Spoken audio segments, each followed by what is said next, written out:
اب فرشتے نہ تو کھاتے ہیں، نہ پیتے ہیں، نہ سوتے ہیں، ان کی یہ ضروریات نہیں، لیکن ہم چونکہ انسان ہیں، ہم بشر ہیں، یہ ہماری ضروریات ہیں۔ ہم اتنا کھائیں گے، اتنا کھائیں کہ جس سے موت واقع نہ ہو جائے، بس جس سے ضرورت پوری ہو، جس کو عربی میں کہتے ہیں قوت لا یموت، اتنا کھانا جس سے موت نہ واقع ہو، بس تب تو پھر رمضان کا فائدہ ہے، تب تو روزوں کا فائدہ ہے۔ اور جناب خوب سحری میں کھایا، خوب سحری میں کھایا، پھر 8 بجے قے ہو رہی ہے، الٹیاں ہو رہی ہیں، متلی آ رہی ہے، ہضمہ خراب ہو گیا، کیا روزے کا فائدہ ہے؟ اور ہم سمجھتے ہیں کہ شاید زیادہ بھر کے پیٹ بھر کے خوب پانی پی لیں گے تو دل کو پیاس نہیں لگے گی۔ بھئی یہ تو ایسی ہی بات ہے، ایک بیٹری 1 گھنٹہ چارج ہوتی ہے تو 4 گھنٹے لگانا بیکار ہے اس کا۔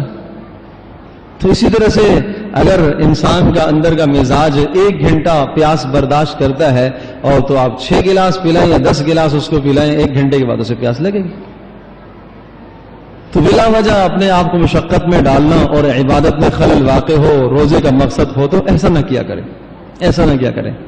مقصد ہی ہے کہ پیاس لگے، مقصد ہی ہے کہ بھوک لگے، مقصد یہی ہے روزے کا کہ بھوک اور پیاس لگے، اور پھر تمہیں غربا یاد آئے، مساکین یاد آئیں، جن کے گھروں میں پورا سال کھانے کو نہیں ہوتا، وہ تمہیں کیسے یاد آئیں گے؟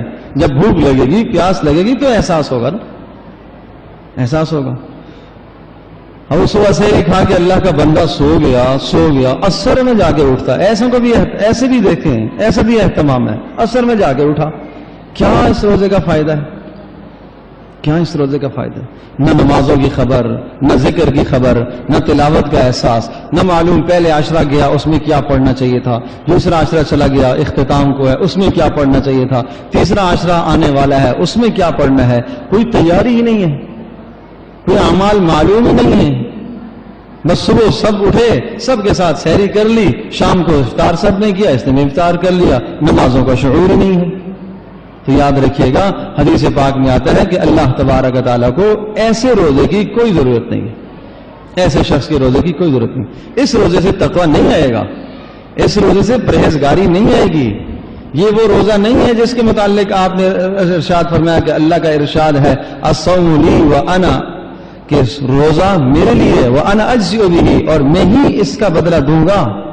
روزہ میرے لیے ہے اور میں خود ہی اس کا بدلہ ہوں۔ وہ ایسے روزے کا بدلہ اللہ پاک نہیں ہے، وہ روزہ ہے کہ جس میں آنکھیں بھی پابند تھیں، جس میں کان بھی پابند رہے، جس میں زبان بھی پابند رہی، جس میں دل بھی پابند رہا، جس میں ہاتھ اور پاؤں بھی پابند رہے، احساسات اور سوچیں بھی پابند رہی، اور ان تمام اعضاء کو خیر میں استعمال کیا ہے۔